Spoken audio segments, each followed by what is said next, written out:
Welcome everybody to the Sports Lounge. Hey, here it is this Thursday night. Want to appreciate everyone that is going to be hopping in, watching the replay, all that good stuff. Do us a favor and share, like, post, reshare, do everything you can. Help us out here. We know we missed last week as everyone was kind of taking care of some personal things, but we are back and we are coming at you strong. I got my boy Terry on here with us, and but before we get started, I want to make sure we give recognition to our sponsors. We have number one sports fan right here, located in Tulare, Visalia, and Hanford. Hit up Merced or any one of the guys over there, and they'll be able to take care of you. Of course, that's where myself, I get all of my sports jerseys and everything. I go straight to them. Secondly, we got Cali Built Graphics, who takes care of all of our decals, and if you need shirts or anything like that, Rigo will take care of you there. And last but not least, we have Black MP Living Water, where we have our co-host Mikey, who is one of the El Jefes. He's one of the bosses, but they are one of our main sponsors. And go on to blackmp.com, type in the Sports Lounge, and you'll get 35% off your order.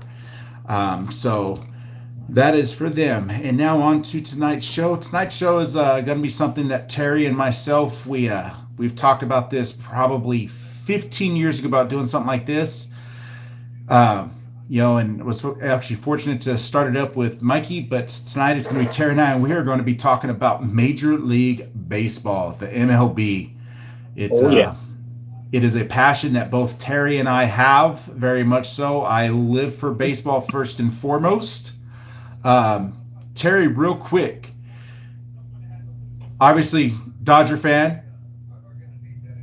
Do you think they can win the World Series this year, or are they going to be the Yankees and just keep buying everything? Man, they certainly made some big moves this offseason, man. I mean, something like over $2 billion in payroll. I think about 99% of that's deferred, so that's awesome. I love that guy. I love that agent, whoever comes up with that idea.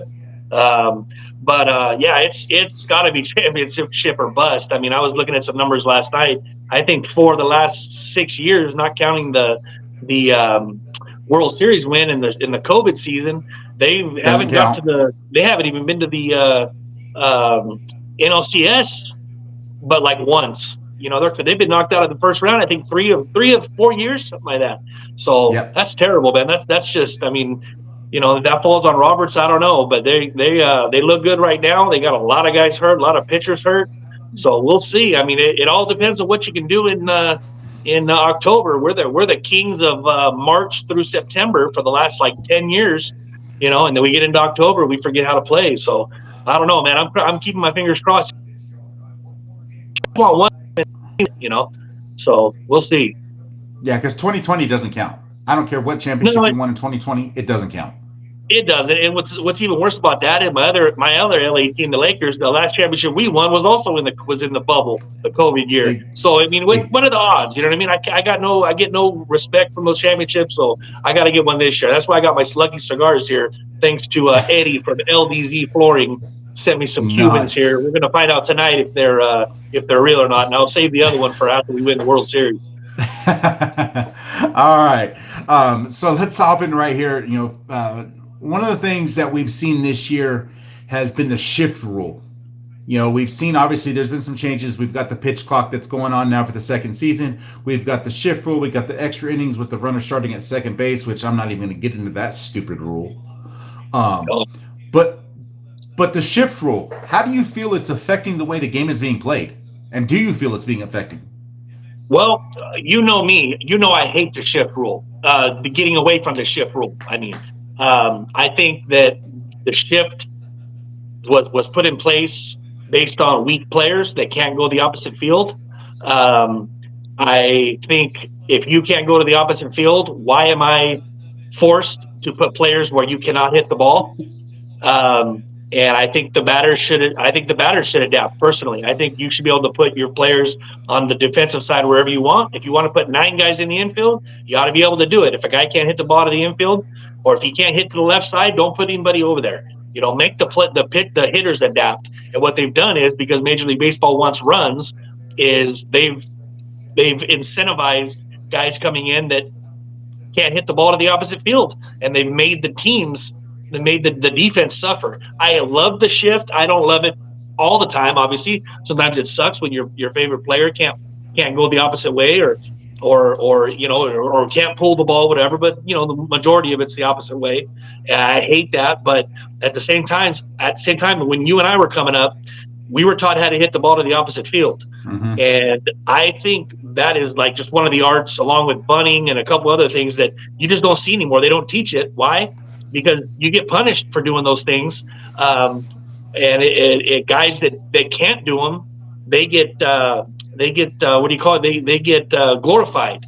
How can a guy bat 230 all year? There's plenty of good examples of that that the Dodgers have had over the years. Guys that they're basically just there to hit home runs, hit the ball to right field as lefties. They can't go the opposite way, and they're getting six-figure $1 million contracts, and that's just insane. Seven-figure contracts because of it. And I think that's just nuts. So I hate that they took it away. I don't like that they took it away, that you can't shift. I think you should be able to shift as much as you want. And, you should get back to baseball. It's not home run derby. It's baseball. And, the hitters should have to adapt, not the defenses. I don't understand. It's not the defense's fault, So I don't know. Can the defense say, hey, our third baseman sucks, so you guys can't hit the ball to him? That's basically what they're doing on the offensive side. Well, he can't hit the third base, but you still got to put at least there 3% of the time, So right. What are your thoughts on that, man? I know you're quite a purist, so I'm anxious to see how you feel about it. I don't like the shift rule, but I also don't think you should ban it. I'm right there in you. It's like, don't ban it, but they need to look, you want to find a compromise. Tell them, hey, look, they already changed how many times you can go to the pitching mound. You go to a second time, pitcher's got to come out, right. Which that's always been a rule. But there's so many visits you can't throw over. I think that's a stupid rule. They're talking about bringing in this strike zone, this computerized strike zone, which I'll agree with how crappy Major League umpires have been lately behind the plate. They need to bring in a computerized strike zone because it's been god awful. But my thought process, look, if I'm a pitcher and I want to throw up 6 times over to first base, I should be able to. I think that's a stupid rule because you're starting to see that. But as for the shift itself, don't ban it, but put a limit on that. Don't put a limit on how many times you throw over to first. Right. Say, look, you're allowed to shift 3 times a game, but you can't shift after or before a certain inning or after a certain inning or something like that. Sure. Okay, so almost like you get a certain amount of shifts per game, kind of like challenges. Exactly. They're allowed challenges. Okay. Let them have a shift where, hey, I can go ahead and shift over 3 times a game. Okay. Right. Because one of the biggest guys that was horrible, absolutely horrible. I can actually give you 3 guys right now that were all in the American League East. Chris Davis. Uh-huh. Baltimore Oriole first baseman, actually led the majors in home runs a couple seasons. Ended up being a career 233 hitter. Sucked. Could not hit nothing to the left side. You could put 9 guys on the right side of the field, and he still would not be able to hit the ball to the third base, down the third base line. Right. Another guy, David Ortiz. Yeah. Could not hit the ball opposite field. Okay. Last but not least, he actually started learning. But was Robinson Cano. He started bunting the ball down the third base line. Right, he could not hit a ball down the third base line. Right. But he can bunt the ball, and all of a sudden, I'd watch that cat. He'd sit there, bunt the ball, and it would be 3 steps past third base, and he'd end up with a double. Right. So those type of things, it's like, don't ban it, but limit it. That's my thought on that. Because to me, you get current players, Matt Olson. Matt Olson's a power hitter. He's struggling right now. He actually had a good season last year, finished 4th in MVP. But he's a 265, 270 hitter. Not a big, he's not a guy. He's trying, and he even said, they talked to him, and he goes, what's the reason for your struggle? I'm having a problem, I'm trying to adapt to certain things, trying to get away from hitting the ball to the shift, because all you got to do is you just have to start. This is what people don't realize. You have to start on that side of the bag. So you cannot exceed second base if you're the shortstop. Right. No one says you can't go across. Once the pitch is pitched, no one says you can't shift that way. Sure. So my answer is go ahead and run your second baseman the way we used to do it back in the day when we played ball. If we knew a guy was a pull hitter, guess where that second baseman sat? That second baseman played short right field. Sure. It was called a rover. It was like a rover. Exactly. You're doing things like that. And you have that guy moving in. But now the other thing, of course, you can't do that anymore because now you cannot be on the grass anymore. If you're an infielder, you can't be on the grass. Yeah. See, that's just insane to me. That's just insane. I'm all for scoring runs, man. I love a good defensive game. Yeah, man. I'll tell you right now. I will take I've got the college play SEC game playing right now, and I want to say it's 10-10. I think in the ninth no, the game ended 11-10. The last game I just watched is 11-10. I've watched a lot of high running, high score games, but of course they're also using aluminum bats. Right. I really do think that they need to go ahead and get rid of aluminum bats out of college baseball. I think I would too. I mean, that's just my personal opinion. You want to prepare them. These guys are trying to get prepared to play for the major leagues. Get rid of the aluminum. Yeah. That's my thought on that. But so I enjoy a good high scoring game, but I'll tell you what, I will take a no hitter or a two hitter. Man, give me a 1-0 game, a 2-0 game. Oh, those right there. I'm a defensive minded guy because defensively you have to play chess. Baseball is chess. It is an intellectual game. And for those of you that sit there and want to say, hey, it's an easy sport. How many professional athletes have transitioned into baseball? I'm just saying, Bo Jackson, Brian Jordan, and Deion Sanders. Yeah. Danny Ainge played basketball and baseball in the 80s. But people can go, a baseball player can be successful in the NBA. A baseball player can be successful in football. Sure. They can't be successful when they're transitioning over into baseball. Baseball is the hardest game because A, it's an intellectual game, and B, 60 feet 6 inches, ladies and gentlemen. 60 feet 6 inches. That is the distance going from the pitcher mound to the catcher. And if you guys look at a 93 mile an hour fastball, study has been shown, 93 miles an hour, you have less than the blink of an eye. Yep. In other words, you have to stare the entire time, or you're just going to have to guess. But guess what? Am I getting a fastball, 2-seam, 4-seam, curveball, changeup, knuckleball? I mean, you have to study your pitcher because a lot of these pitchers now are 4 to 5 pitch guys. Yeah. It's very rare you see a 3-pitch guy unless if he's a reliever. So that's where it's like, no, I just think going back to the shift rule, I think it's helping put runs in the thing, but that's why you're seeing ERAs being a lot higher, and that's affecting the pitchers. You mentioned right now a few minutes ago about the electronic strike zone, and I'm kind of surprised you kind of like that idea. I do like it as well because I do see how bad these umps can be. And I was thinking, while you were talking, I was thinking, well, what's a compromise on that? You talk about a compromise with the shift. I like the electronic strike zone because to me it should be a strike or it should not be a strike. There should be no, I like the human element. I do like the human element.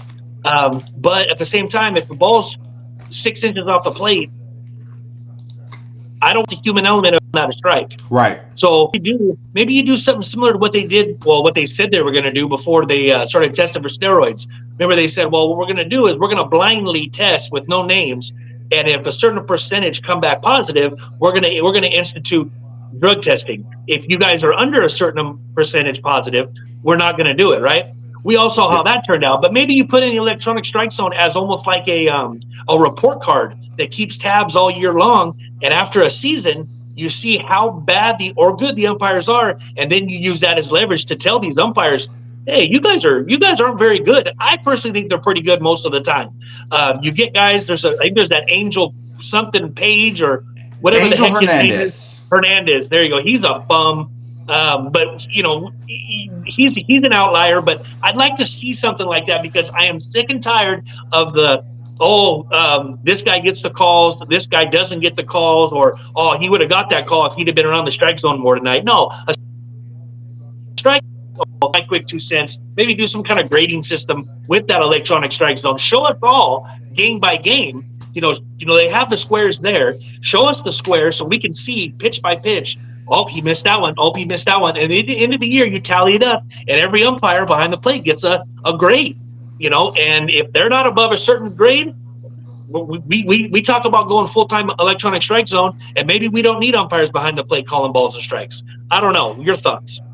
My thoughts on the umpires, I do think, C.J. Buckner, boot him. Angel Hernandez, boot him. Phil Cousy, boot him. Those guys are constantly – I was an umpire. I spent many years umpiring, honestly, Babe Ruth, all the way up into high school, things like that. I've done major tournaments, big-time Little League World Series games, and I was straightforward. I was like – look, I told the coaches at the beginning of the game, this is my pitch. It was different back then. Of course, we didn't have all this electronic stuff.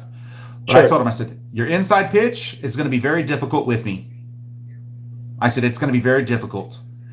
But I will give you a baseball. So you have the black stripe on the edge of the plate. That's part. And I would tell him, look, I'm going to give you this. My strike zone is from the bottom of the kneecap to right underneath the chest, basically where the solar plex is at. Sure. That was my strike zone. But that was my strike. People look, and I had people, and we got graded. I had a couple head umpires. They would actually tally up, okay, this was good, and they would sit behind the plate, because there was always a location that an umpire can sit behind to watch just in case if there was an equipment or something like that. They would sit back there and they would judge it. Okay, I don't agree with that. But they also knew this was my strike zone, and so I was very straightforward. And you hit those zones, man, I'm all for it. Sure. To me personally, hey, I loved when I played ball. You give me a high fastball. Sure. A lot of people hated that pitch. I loved it. To me, I had no problem turning because I had a wide open stance and I was able to already see the ball in advance. But when you threw the ball inside, yeah, that's how I ended up with a broken arm. High fastball, high and tight, broke my arm 5 different ways. So I've experienced it. That's why I'm like, I would never give the inside pitch. I always favored the outside pitch just because I've experienced what it's like to have a broken hand over something stupid. Honestly, guys, did I deserve to get hit? Yeah, I showed the pitcher up. I disrespected him, I believe. But when you're going to disrespect a pitcher, you don't even have to show up with the bat. You're going to get hit. But this kid, he threw at the head. I had a problem with that. And so, don't do what I did. I'm not going to tell the whole story of what I did, but just let it be known. Don't have some respect. But I also don't think they should, show up doing all these celebrations when they hit a home run. If it's not a walk-off, you have no reason to celebrate. And if you're losing, you best not celebrate. Oh yeah. Because I don't care what sport you're in. If you are celebrating and we are losing, you are not playing the rest of the game. You're done. I don't care if you are the best player. You can be a Hall of Famer. You're out. But so I just think we got to come up with something better with the strike zone thing. On to the next one. Let's talk about early season disappointments, man. Who do you feel is the biggest disappointment so far? Well, I threw a few together. I got 2 players and I got 1 team. My bias tends to go toward the National League because I see more of it. But first of all, man, just a personal disappointment, and which to me is bad for baseball, if not all around, is Trout getting hurt again, going for surgery. I think he's got a chance to come back in a couple months. I don't know if he will, but man, what is this? About 4 or 5 years in a row, he's had some kind of absence due to injury for an extended period of time. It sucks for him, man. I think Trout's a good guy. I like him. He's never given me any reason not to like him. I think he's, for the first 6-7 years of his career, the guy was on pace to be the best that ever played. He just can't stay healthy, man, and I feel bad for him. He stuck it out in Anaheim now, and I just don't know if he's ever going to get back to where he was, man. So I hate that. I hate that for him. And as much as I don't care about the Angels, I hate that for the team and the fans as well. So here, my big thing, real quick on that one. Here's the catch: Mike Trout is a great ball player. I agree with that, but my thing is He has to swallow his pride and realize he is 32 years old. Yep. He needs to stick with the DH. He does not want to. That is his biggest problem. And he plays 110%, so he's going to continue to get hurt. Yeah. Exactly. So, I'm sorry. Go ahead and continue. No. I agree 100% with you, man. And that's why I feel so bad for him, because he's not a guy that dogs it. He's not a guy that shows people up for the most part. He'll show you up with his plays, but that's, that's okay with me. But anyway, so the opposite end of that is a guy that I haven't checked his numbers as of the last couple of weeks, but I follow the power rankings and stuff, and I see the team is not doing too bad still. Surprisingly, I can't believe they're actually not doing worse. But a guy that to me has fallen off the map from where he was last year, the reigning MVP, is Ronald Acuna. Where is this guy gone? What happened to him? I don't know if he's been hurt. I know he hasn't missed very much time, but I don't know if he's playing with injury or what. But that guy has completely fallen off the map. I don't even know if he's got 10 home runs yet. He's just and I do like him. He's knocked my Dodgers out a couple times, but that guy's been a disappointment. I can see him picking it up in the second half, though. To me, he's the kind of guy that he's the opposite of that home run derby curse. I think he ought to get in that home run derby this year, and maybe he finds his swing again and gets some confidence, see some balls going over the fence. Yeah. So with Acuna, not even 10. Let's try it. 3.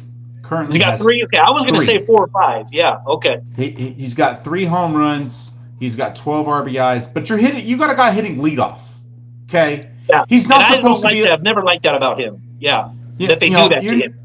Yeah, so it's like, okay, yes, he had a phenomenal season, 40 home runs, 70 RBIs, or 70 stolen bases. He does have 15 stolen bases. Ain't no one going to keep up with the cruise missile. Me and Mikey, we were talking about him last year a lot on our shows. That's one of Mikey's favorite players right now, just because of the style of his play. But Cat's got 31 stolen bases. But, Acuna's right there in third at 15. Problem that he's having is his on-base percentage is actually right there at 350, which is not a horrible on-base percentage. Not horrible, no. It's definitely not where it should be for a leadoff hitter. He needs to be in the 400s, but sure, he's only hitting 242. Yeah, see, and I don't expect that to continue.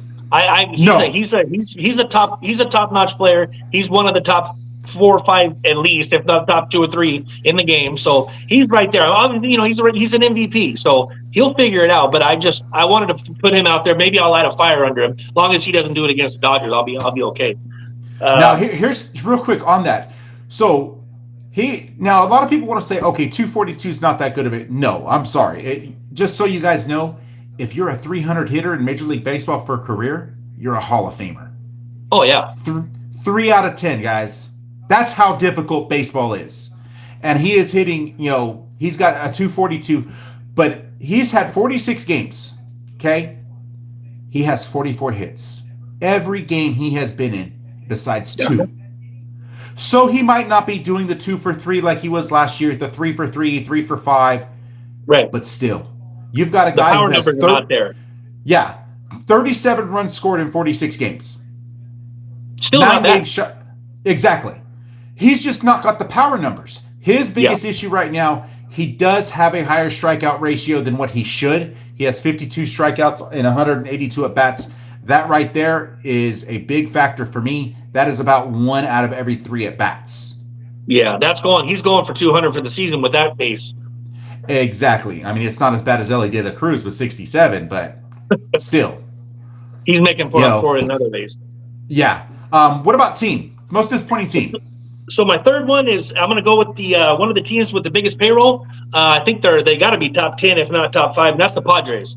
Bunch of crybabies. I hate them. I don't like them, but I'm trying to be objective here. But with the amount of money they've spent on the pitching and some of the players they've got that I wish we would have got, Machado has basically packed it in. He's done. Tatis, he's trying to come back, but he's he got busted for his horse steroids or whatever he was doing, and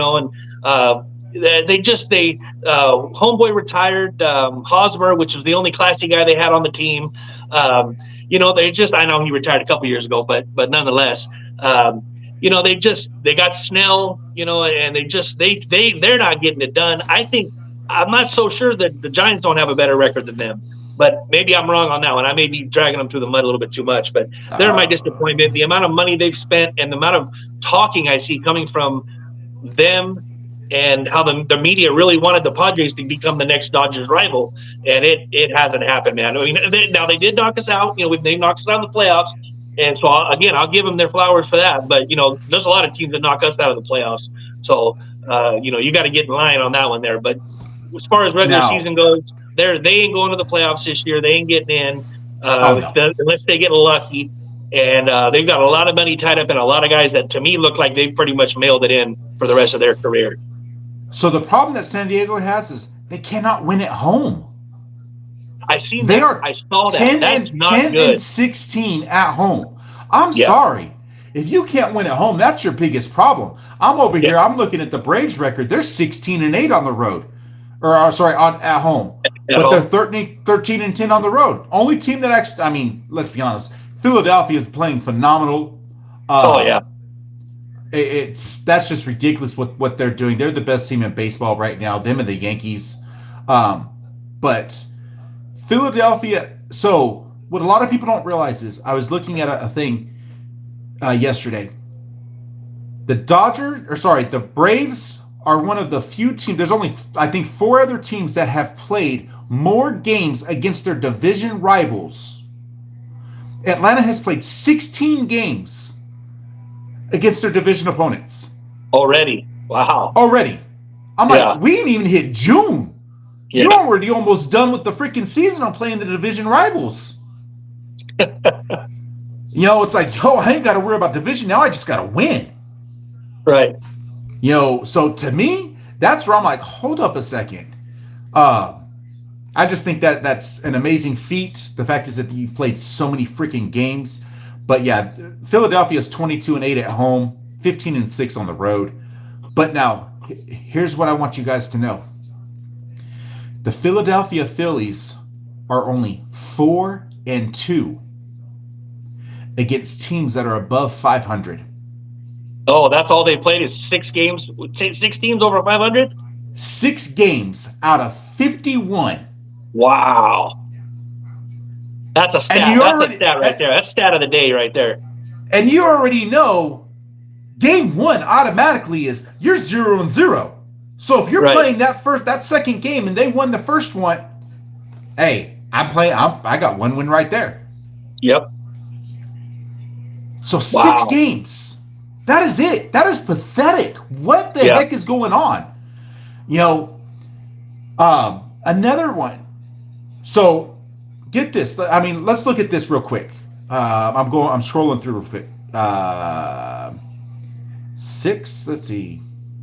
They are the only team that have not played in Major League Baseball that have not played more, or nobody has less than they do with games over 500. I got you. The next one, I want to say you got 16 there. I got 17. I mean, 20, 16 games, I think. Yeah. Wow.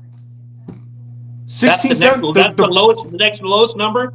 Next lowest is 16. That's Tampa Bay Rays. Wow. And the Colorado Rockies.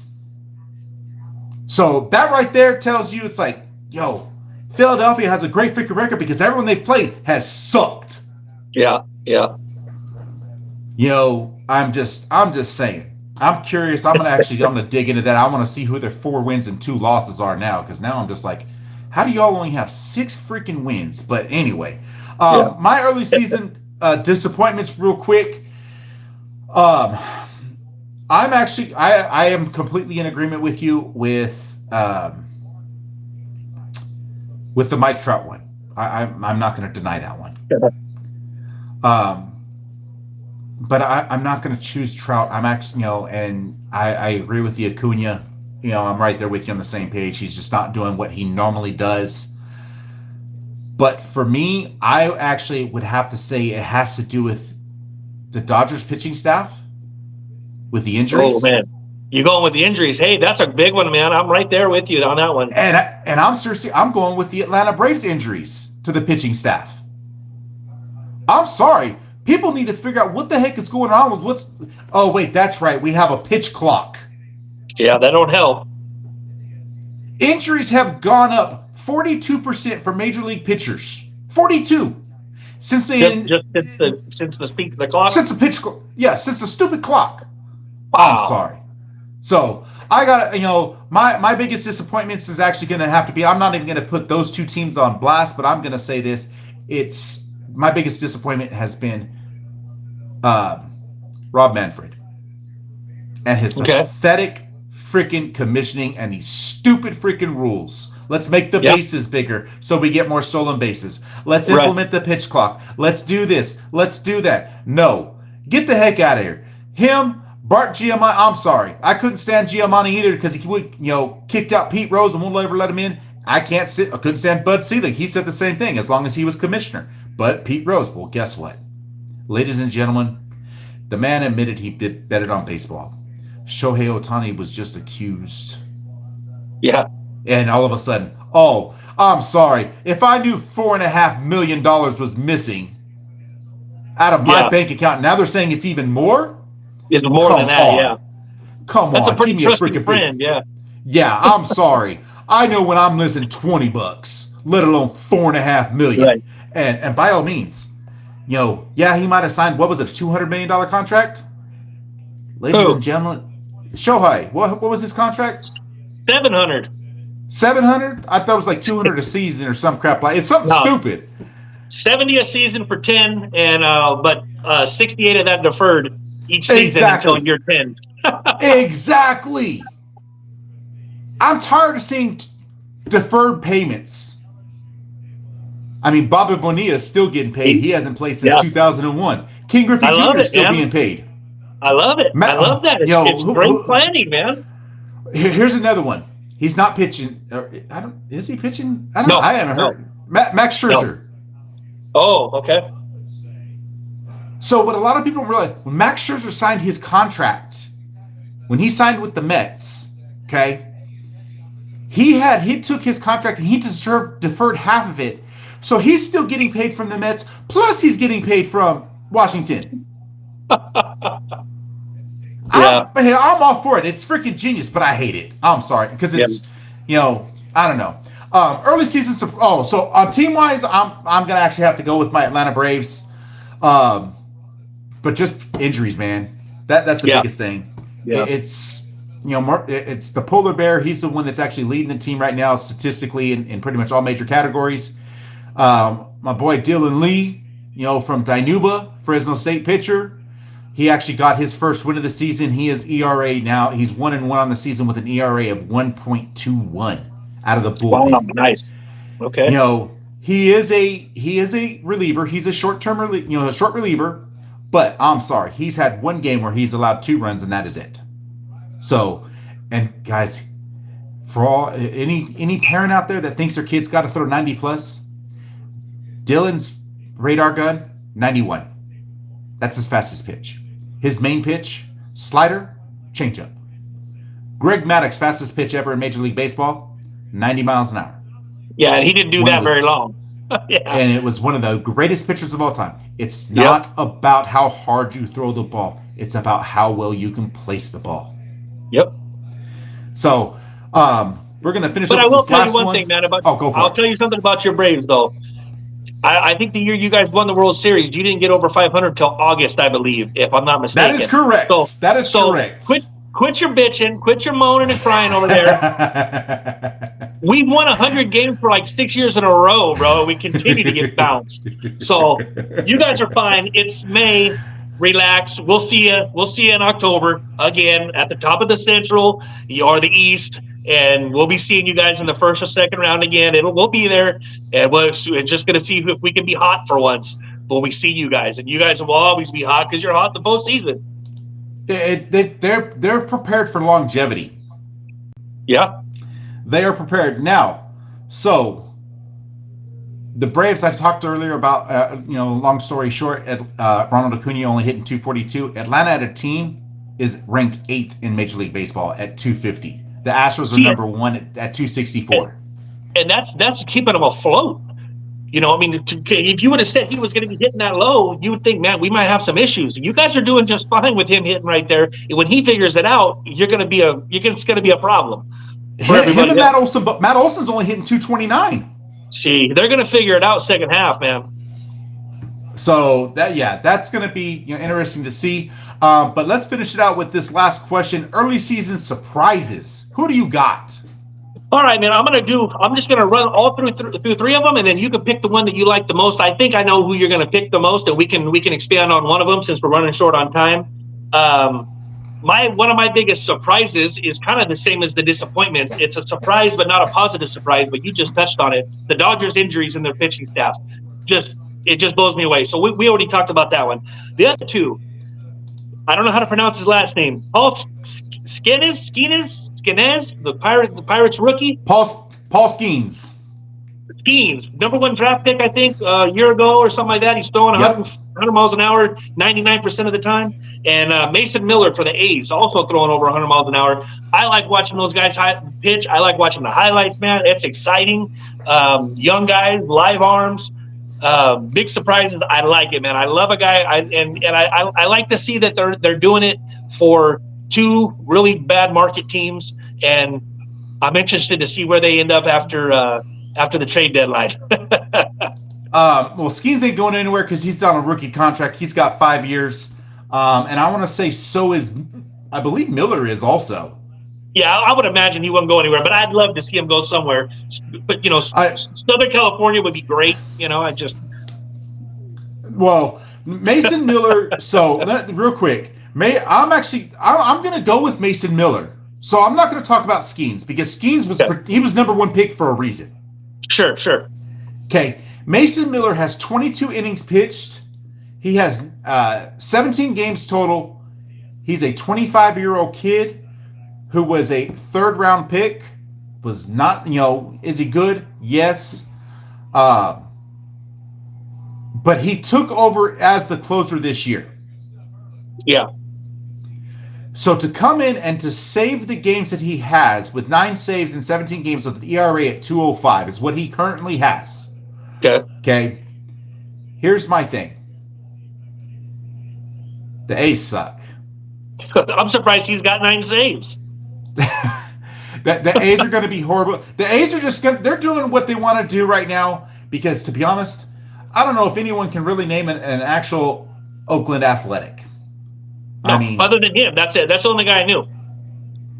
I mean, I know a few. I know Shea Langoliers because he was a Braves catcher. J.D. Davis was the Mets' big first baseman. He's still there? Okay. Yeah. Then you had Ryan Noda was another big lefty. And Daz Cameron, who is Mike Cameron's son. Daz he never heard of half those guys. Yeah, I don't even know those guys.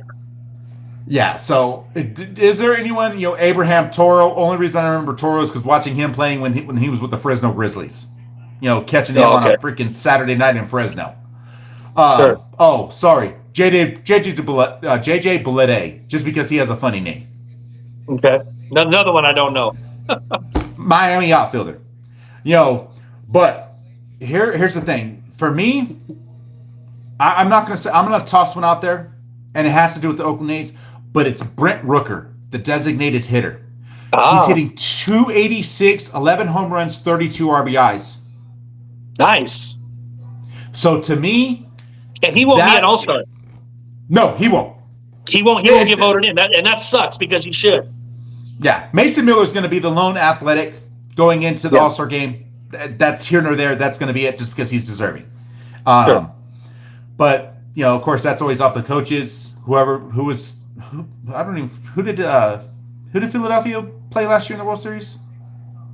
Oh God, man, that's a horrible question to ask in front of our fans, man.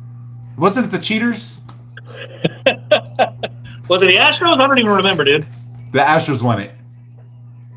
Okay, there you go. It was the trash cans. That's who it was. Well, get Dusty Baker one and get him the hell out of the league. Yeah, pretty much. But that's my big thing. That's where I've just kind of looked at at everything. And so I'm going to stick with the Oakland Athletics as my biggest surprise with Mason Mueller, but also Brent Rooker. Okay, good one. I like that. I'm going to keep an eye on that guy. Pay attention to those two guys. But that's going to be it for us tonight, ladies and gentlemen. We appreciate those that hopped on. We appreciate those that are watches the replay. Please, like I said, follow us on Instagram. We have our Twitter, Facebook. Check us out on our YouTube channel, everything like that. And I want to give recognition again to our sponsors. So appreciate you all. We got some things that were in the works, and it's definitely it's taking its time. But life happens, and this is something that we enjoy to do, because where can you get to talk sports with friends? So again, appreciate y'all, and don't forget, hit the like, comment, share, everything for the Sports Sounds. Appreciate y'all. Y'all have a good night.